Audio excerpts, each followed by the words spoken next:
everyone. A very warm day to you. I hope your day has been going great. I remain your humble host, Becky Usoro. It's that time of the show. So this is Dialogue on First Next News for Taco. So we discuss trending and interesting political topics. Joining me on set to have this conversation is King Sojalo and Zach Jimmy. Sit back, relax, and enjoy all we have for you on this beautiful episode. It's a pleasure having you both on set all the time. Awesome, thank you. Thank you so much. Becky. Okay, so let's head straight to the story for today. PDP National Organization Convention Committee and Adamawa State Governor Ahmed Fintiri has said that the convention scheduled to hold on Saturday and Sunday will hold as planned. With all the crises that have happened lately for a few months ago now, and finally, like they said, the convention will hold tomorrow, Saturday and Sunday. So, Jalo, what are your thoughts on the story? Fintiri, in his statement, is actually making Nigerians know that no matter the crisis in the People's Democratic Party, definitely the stamp date, which is on the 15th, which is tomorrow, and also next tomorrow, definitely is a short thing, is a short convention for the People's Democratic Party, no matter the subgroup, whether be it the Wiki subgroup and the Damagos group, you know, because taking this matter to court and for approval of the convention and disapproval of the convention won't stop it, you know. So that is him being the chairman of the committee of that committee of this convention. You know, it's really letting everyone know that indeed, yes, that the convention will hold no matter what. I think it's something that, you know, should bring hope on the People's Democratic Party. You know, and I definitely know that this convention that is about to hold by the People's Democratic Party will indeed make a remarkable move for the party to, you know, stand its ground once more. Thank you so much. And Zach, now, what are we expecting after this convention, looking at the crisis so far that's been happening in the People's Democratic Party? Well, good one. The chairman of the National Convention, talking about the governor of Adamawa State, His Excellency Ahmed Fintiri, has come out to say, despite the issue rocking the People's Democratic Party, the slated convention, which is to take place in Oyo State, will take place. Now, this is regarding despite and of course calls from different and of course well-meaning members of the party that the party needs to hold a convention, and this is at the backdrop of recent court judgments that has given a go-ahead for the party to continue in the convention. And even in the court judgment, there is a recent court judgment issued by the Ibadan High Court that the convention should hold on. So now we've got three conflicting judgments as regards this convention. But the question is, which judgments will the PDP honor? Good. The national chairman has go ahead and has assured the people that the convention will hold. Are we going to have a situation wherein after the completion of the convention, we will now have another set that will now drag that convention to another court?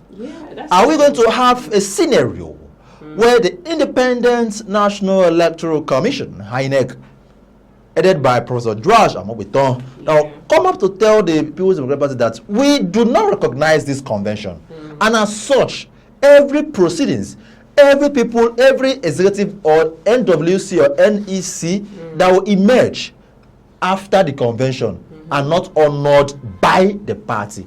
Are we going to see that? The answer is yes. We have different factions of the PDP. We have the faction of the former, the estranged national chairman, talking about Alhaji Umar Damagu, and we also have the other sect, Alhaji Abdullahi Mohammed, and we also have the other secretary, Oluganaba, and we also have the other secretary, Samuel Anyanwu. Now, these parties are the issues.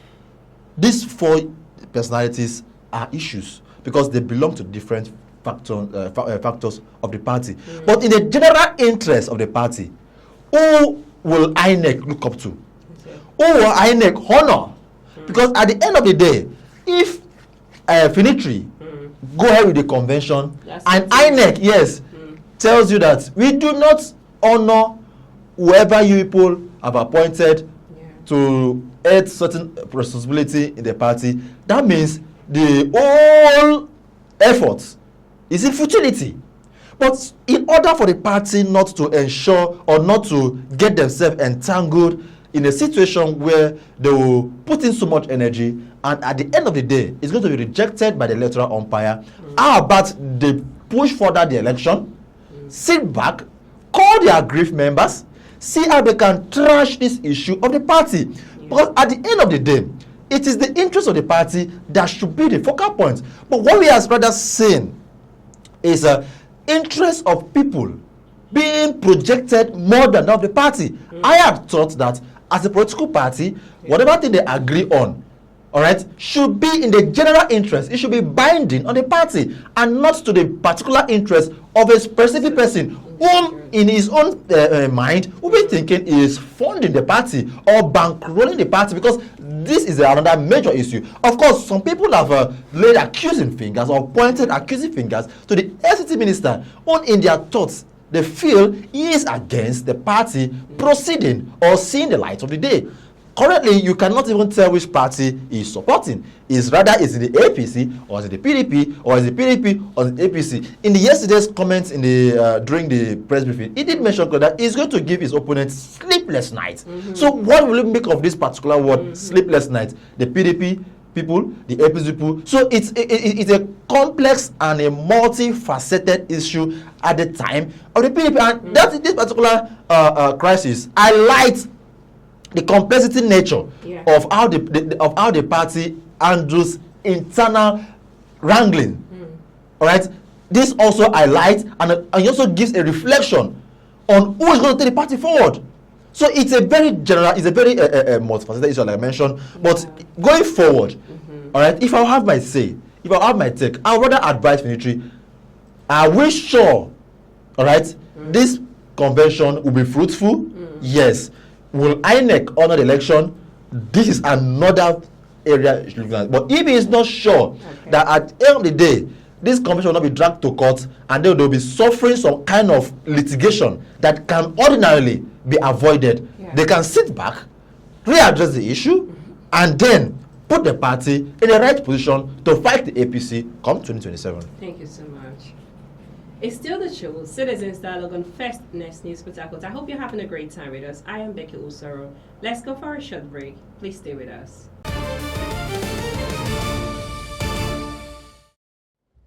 Welcome back to the show, Citizens Dialogue on First Next News Port. I remain your humble host, Becky Usoro. Thanks for staying with us. Jalo, Senator Ale representing Kebbi Central recently stated that the shortage is a major hindrance to fighting insecurity across the northern part of the country. I think it's still referring to the Christian genocide issue concerning the insecurity happening in our country, Nigeria. So what he's saying, is it, are you in support of what he's saying? Well, I, in one way or the other, I will definitely go with him, but in another way, I'm not totally in support with his statement there. Okay. Yes, for what Alero is trying to say is, I think he's trying to make a recruit announcement. If you look at the statement, he said that the shortage of security forces in the country is one of the major challenges we're having. Let's be frank and let's be honest, and let me release some statistics. I think Nigeria is a country filled with a population of over 220 million people, and we also have in our security statistics, in the army statistics, we have over 280,000 army in the country based on my research. And if you look at it, I think that is enough, let me be honest, because I might not know the number of bandits and terrorists who are tackling the northerners who are tackling the country. I might not know the number, but I definitely know with that amount of security, of armed forces we have, is enough. You understand? Okay, I remember in the case of Chad, I think 4 years ago or 3 years ago, the population of Chad is not even up to 2 combined states in Nigeria, but these people were able to, with their level of numbers of security rather, were able to tackle, the bandits in their borders. Then how come? I think what Alera would have said, what the senator would have really stated is, what we need is more gadgets, more weapons, and more gadgets in order to tackle, not calling. Okay, look around us, vicinity, Becky.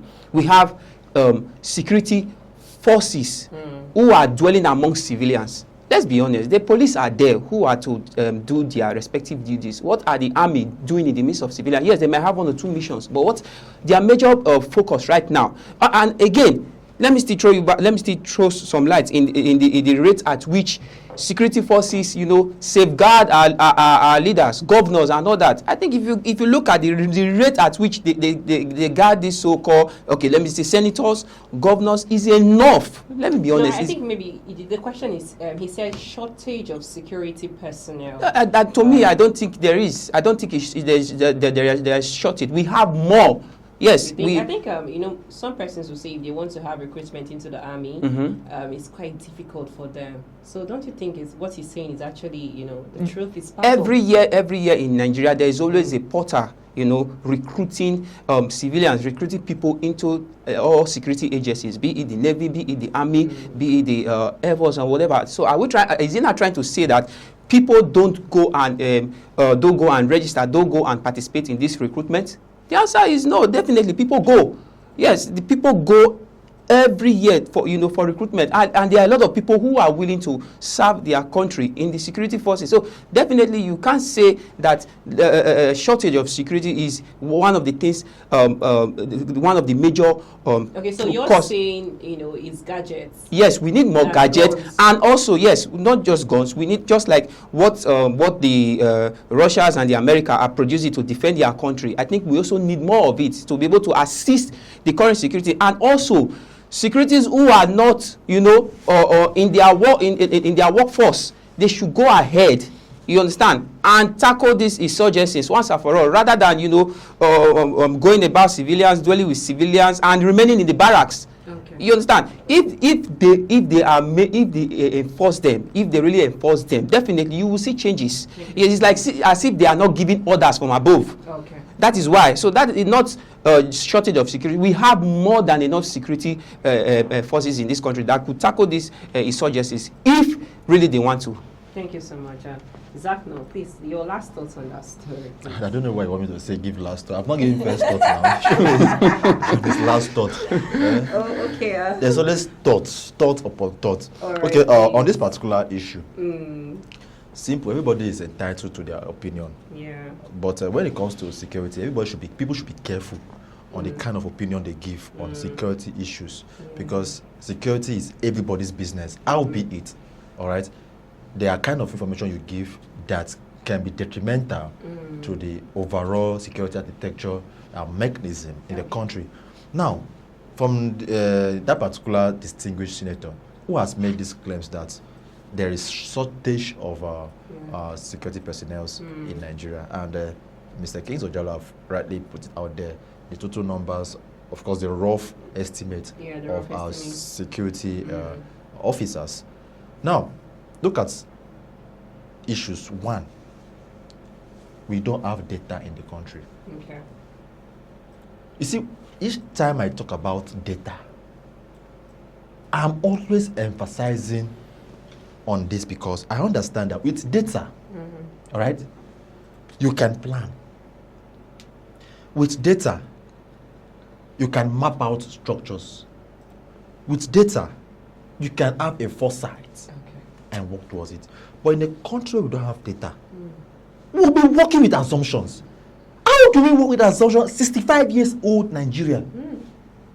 They say a fool at 40 is a fool forever. We are 65 years. Should we say because a fool? Maybe that comment that you are a fool. Maybe you should call Nigeria because because we are at 65. Like you said, everyone has the exactly. Right Yes, his own opinion. But you see, it's seemingly looking like a fact already.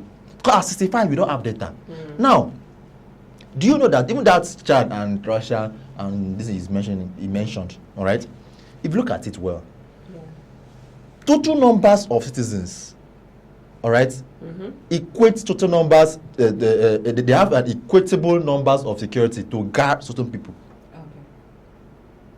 By form of, should I use by form of quorum, 10 people should be protected by one security, or at most 15 people. If it's too small, 20. But Becky, we are over 230 million, and now we have only 280,000. That's going to anywhere. We are lagging behind. We are lagging behind. One, that's one. Two, you also made mention of gadgets. Yes, we need gadgets. But who will man this gadget? Who will use this gadget? Is it the same politicians? Is it the same soldiers that are fewer in numbers? Yeah. So many things there. So many underlying questions. If you look at the bandits, look at the kind of sophisticated weapons and arsenals I they are tell using. you. I tell you. You ask yourself, Yeah, where did they who get it funds from? them? Okay. Yeah. Who give them those things? Okay. So I bet they don't manufacture it themselves. so many things. There are so many questions that need to be answered. Okay, just to And- interject you on the former minister Rotimi Amici breaks silence on still in insecurity on meeting U.S. government to raise alarm over alleged genocide in Nigeria. Well, it's funny. Maybe I will say he's trying to deny that picture, that circulating picture where we saw them looking at, I don't know who snapped it. They were all looking at one direction. Maybe it was someone that told them, hey, say cheese, and they all and they all said cheese. And I could see, I saw the president, stretching his neck in the picture. I don't know if it's photoshopped or maybe it's AI. Maybe they should tell us it's AI because Yeah. these are going. If these are going that you don't see people tell this picture is not our own. Yes. So somebody doctored this picture. They'll say it's AI. They'll say it's AI. But let you come out and tell us this AI. But I'm happy he did not tell Nigeria it's AI. He rather told Nigeria that meeting they went to in US, it was in they went to inform the US that we need a secure election. Okay. What you got concern election in US? Why do you have to go to US? You understand? And tell them that you don't have pretend the election. So we've been seeing things like this in the country. You understand? When they want to deviate from the major course of discussion, they try to put some gimmicks there, and they feel Nigerians don't understand. This same weekend, this same Amici, they were all governors now. So, they are all brothers. They're all ministers now. Okay. They were all ministers. This one served late Buhari, this one is serving Tinubu, so they are all ministers. So they went to meet the US president there now. And they complained to him that there's Christian genocide. Why all of a sudden have been denied? I'm waiting for the denial of Mr. President, who will now tell Nigeria that tweet in May 2014 saying that the rate of Christian killings in Nigeria is so. And I'm waiting for him to tell us that it was his account was hacked. and several of them are not coming out to tell us. And even if the former governor Amici should even go to the United States to make a complaint, I think it's for the betterment of the country. You understand? It's for them to enable us, resolve the crisis and genocide in the country. So I don't see any reason why you should be going to deny it in an open. Why they denying it is about that today the table has turned. So as normal now they want to change. Exactly. So quite unfortunate. It's unfortunate. Thank you so much. It's a pleasure having you both on set all the time. Thanks everyone. That's our show for today. Citizens Dialogue on First Next News Spectacles. I remain your humble host, Becky Osara. Thanks for watching. Bye for now.